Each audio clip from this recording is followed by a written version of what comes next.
Comando Demolición. Un día más en el planeta Tierra.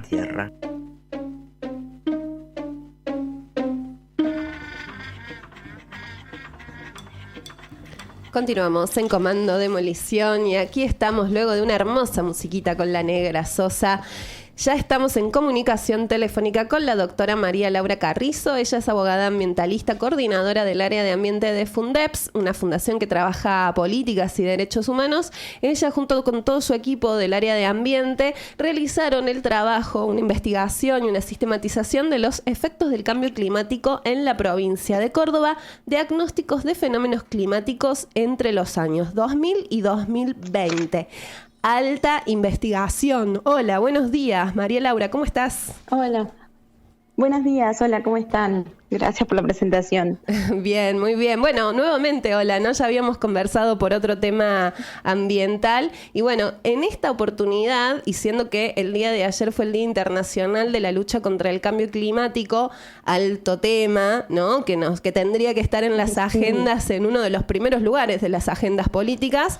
Bueno, queríamos conocer y achicar un poquito más, porque cuando decimos cambio climático pensamos como en algo mundial, algo que nos está aconteciendo a todos en todos lados, pero pensábamos más, bueno, ¿cómo lo estamos viviendo acá en Córdoba? ¿Qué onda esta provincia donde hay tanto desmonte, tanto agronegocio, donde se va corriendo a la frontera también del agronegocio y todas las consecuencias que van trayendo, no solamente esto en sí, sino una conjunción de situaciones que acontecen en cuanto a una crisis climática como la que estamos viviendo? ¿Nos querés contar un poco cómo fue el proceso, cómo surge esta investigación y bueno, también a qué conclusiones se llega? Sí, nosotros desde Fundeps queríamos exactamente eso, queríamos bajar esa información que sí me parece muy abstracta, que es el cambio climático como algo que sucede en el mundo pero que nadie entiende bien qué es. Y queríamos identificar qué pasaba acá en Córdoba. Entonces nos pusimos con nuestro equipo de trabajo, donde hay muchas personas que son voluntarias, a investigar, a relevar información de prensa a través de internet.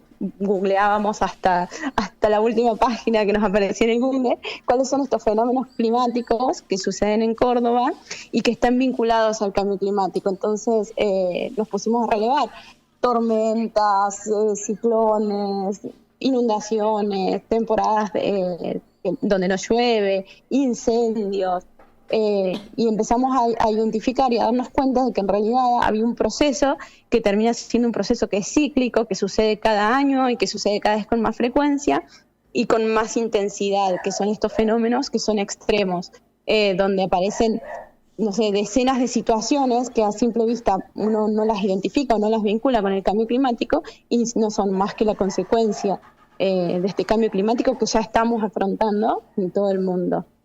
Bien. Una de las cosas ahí revisando y viendo, ¿no? El estudio donde, bueno, por ejemplo, tienen muchos gráficos, bueno, una sistematización increíble. Sí. Aparecen, bueno, algunos datos muy interesantes, ¿no? En materia de inundaciones y temporales se registraron 32 tormentas muy fuertes. A raíz de esos eventos, 3.360 personas resultaron evacuadas, 10 personas muertas, más de 100 heridas. También las pérdidas en los cultivos, más de 104.000 hectáreas. Exacto. Esos son algunos de los datos que van apareciendo y que nos van haciendo más palpable y más real, ¿no? La temática cambio climático, crisis climática. Una de las cosas más interesantes también que tiene este estudio es que tiene perspectiva de género, porque no es lo mismo cómo impactan las mujeres en las niñeces, en las comunidades indígenas. Bueno, muy interesante también que puedan tener esa mirada e incluir también esto en los valores, ¿no? En las mediciones, en los valores. Exacto. Sí, porque eso es algo a considerar y es súper importante tener en cuenta que el impacto del cambio climático está vinculado a las desigualdades socioeconómicas de cada sociedad, en particular en lo que respecta a Latinoamérica y Sudamérica. Esta situación socioeconómica de niveles de pobreza muy altos, por ejemplo, hacen que el cambio climático impacte de manera diferenciada. El solo hecho también de ser mujeres indígenas, campesinas, en el caso de ancianidades, en el caso de personas con discapacidad también hay un impacto diferenciado, y es ahí donde tenemos que acudir a nuestros gobiernos a exigir políticas públicas diferenciadas para que esa brecha que ya existe no sea profundizada a partir del cambio climático. En las conclusiones mencionan, les voy a citar textual, consideramos que si Córdoba desea hacer frente de un modo responsable a la crisis climática, debe plantear estrategias urgentes a mediano y largo plazo. Estamos hablando de un periodo de 20 años en donde ha habido de repente tornados, cosa que en Córdoba era muy difícil que sucedieran, ¿no? Bueno, sí, exacto. Cuando se fueron adentrando y sistematizando todos estos datos, ¿cómo fue ese momento? No sé, me imagino que fue como hacer, linkear y hacer clic. Claro.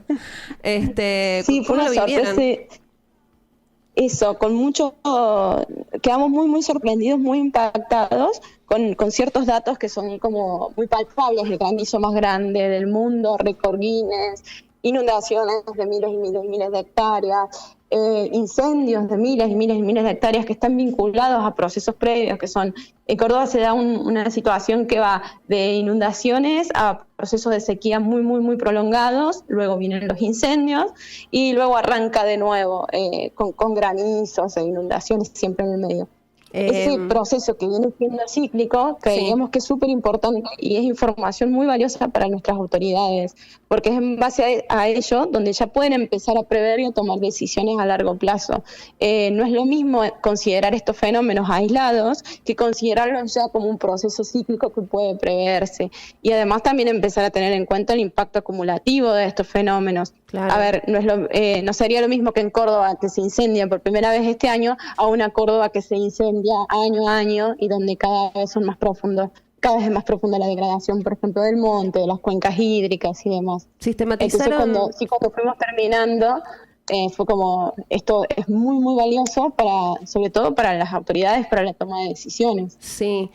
Bueno, tenemos una Secretaría de Ambiente y Cambio Climático, tenemos la Ley de Presupuestos Mínimos, o sea, supuestamente tendríamos que estar en acción ya para ir mitigando los efectos de estos eventos climáticos que suceden cada vez con más frecuencia y cada vez con más virulencia, podemos decir. ¿Cuál es la mirada, digamos, desde toda esta investigación?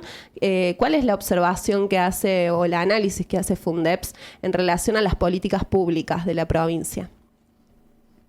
Nosotros pudimos considerar que todavía no existen en Córdoba políticas públicas que estén vinculadas de manera profunda o transversal con cambio climático. O sea, considerando la grave crisis climática que existe, solo se toman medidas que son de emergencia, por ejemplo, emergencia hídrica, emergencia agropecuaria, se sale a cubrir económicamente ciertas circunstancias, por ejemplo, la pérdida de granos, también hay políticas a nivel nacional en ese sentido, cuando hay sequía extrema, bueno, como que las políticas llegan después de que ocurran los fenómenos climáticos, eso es algo que sucede siempre.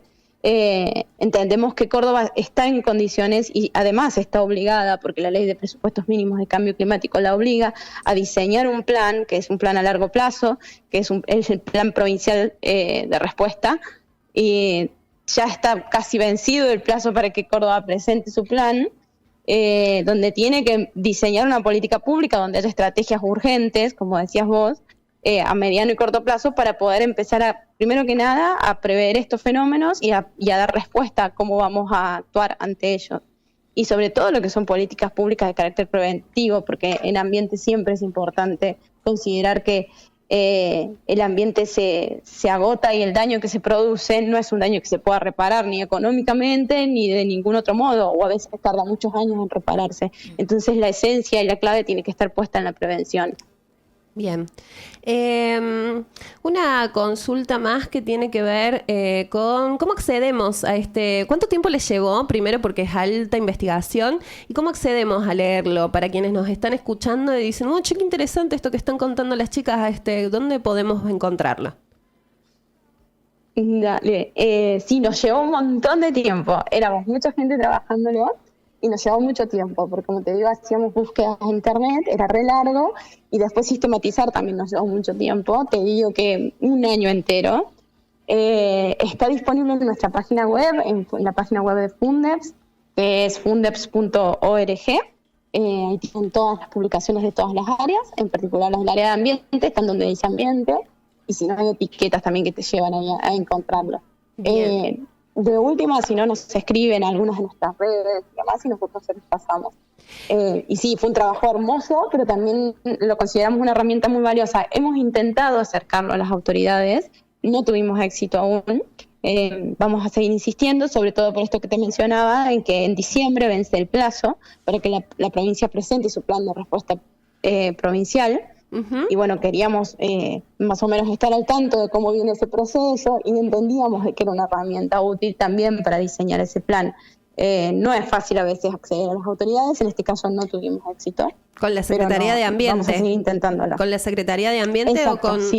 Bien. Con cambio climático. Bien.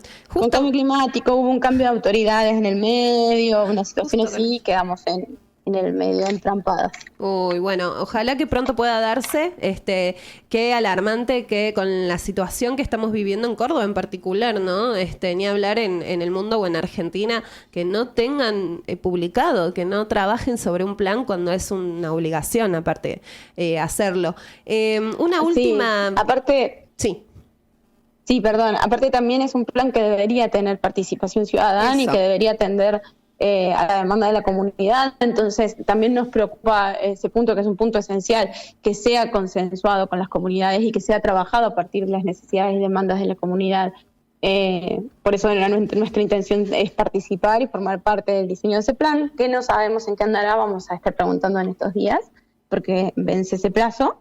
Y si no, empezar también a exigirlo, como ya nos tenemos el derecho a exigir que Córdoba presente el plan de respuesta. Totalmente. Bueno, cuenten con nosotros acá desde Comando de Municiones de Radio El Brote para difundir y que, bueno, por lo menos hacer un poco de ruido si es que las autoridades están ocupadas haciendo otra cosa, y ni hablar de la importancia de la participación ciudadana, y aparte una participación ciudadana vinculante en temas ambientales, ¿no? No solamente ahí que queden solo de nada, como anecdótica la participación de las poblaciones, que después son las que sufren directamente los efectos de la crisis climática, del cambio climático, de también la mala gestión política de los gobiernos locales, ¿no? En cuanto a los recursos o los bienes comunes, mejor dicho.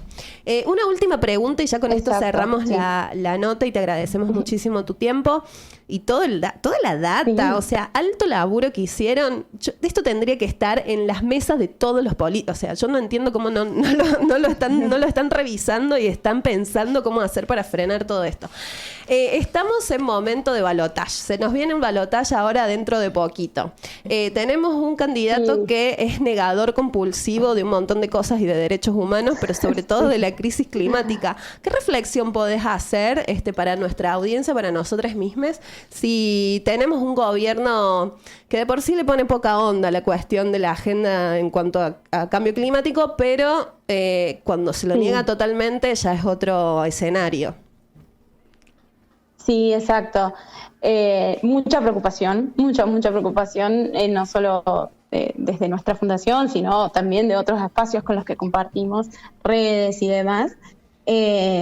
Nos despierta mucha preocupación pensar que en la actualidad contamos con muchas herramientas para exigir a nuestros gobiernos sus obligaciones, tanto en los acuerdos de cambio climático, hay el acuerdo de Escazú que viene a garantizar esto que vos mismo decías recién sobre la participación ciudadana, el acceso a la justicia, bueno, y mucha legislación que por ahí nos sirve, no siempre nos da la solución, pero por lo menos tenemos caminos a los cuales recurrir. Pensar en que por ahí un próximo gobierno puede bajarse de estos acuerdos o puede dejarnos sin estas herramientas nos genera muchísima preocupación. Y estuvimos ahí, bueno, habíamos largado una campaña respecto de este llamado de atención, pensar en derechos humanos al momento de votar, pensar en los derechos que ya conseguimos. Y bueno, no nos da lo mismo tenerlos y no tenerlos. Entonces, sí estamos muy preocupadas y viendo qué más se puede hacer y cómo podemos un poco concientizar a la ciudadanía para que vote con conciencia, sobre todo para que vote entendiendo, para que elija entendiendo y conociendo de qué se le habla cuando muchas veces se le habla difícil también, que es lo que hemos estado observando. pero sí, nos preocupa muchísimo y nos estamos también pensando en escenarios posibles y demás, porque como te digo, no es lo mismo contar con herramientas y contar con derechos que no funcionan del todo bien. El sistema no funciona del todo bien y en eso hay que ser sinceros también, pero es lo que tenemos y es lo mejor que hemos podido conseguir. No nos imaginamos en un escenario donde perdemos todo eso. Y cuán difícil sería, ¿no? Remontarla desde cero, ¿no? Con un gobierno que niega todos los acuerdos, el acuerdo de Escazú, que directamente no ha lugar, no le hace lugar a que se pueda tener una discusión, un debate, un planteo. Te agradecemos muchísimo, muchísimo. Muchas gracias a toda la gente de Fundeps que labura a full con las organizaciones, con la gente en los territorios, que está ahí a full motorizando participación ciudadana, conciencia. Y bueno, en este caso en particular, que además generan contenido, generan bibliografía para acompañar desde un lugar informado, ¿no? Y consciente a los gobiernos que tienen voluntad política frente al cambio climático, que es ahora, que está haciendo, y que por más palabras raras que te pongan en un discurso que dice que no existe, lo estamos viendo todos los días, cada vez que hay inundaciones, cada vez que hay sequías por meses y meses y meses, cada vez que los incendios se comen el poco monte nativo que nos queda. Muchas gracias, María Laura. Exacto. Gracias a ustedes, gracias por comunicar, gracias por los halagos también para el equipo, se los voy a contar. Y bueno, también les paso el chivo, en la página de Fundeps hay muchos insumos que nosotros vamos trabajando. Por ejemplo, hay un recursero sobre el acuerdo de Escazú, hay una guía de acceso a la información pública, sé que tienen muchos oyentes que por ahí necesitan esas herramientas, están ahí disponibles y si no nos escriben y nosotros se los pasamos. Son herramientas que funcionan un montón y sirven un montón para asambleas, para gente que se está organizando y demás. Bueno, igual siempre están abiertas nuestras vías de comunicación para acompañarles en esos procesos. Dale. Pero creo que por ahí viene bien, hay insumos súper importantes para las cuestiones ambientales y bueno, también para las otras áreas también tienen sus insumos. Bárbaro. Bueno, muchísimas gracias por toda la data y seguimos en contacto, ¿te parece? Sí, muchas gracias. Abrazo. Abrazo. Comando Demolición, construyendo siempre otras formas y fracasando constantemente. Vamos, arriba, que no se acaba hasta que se acaba.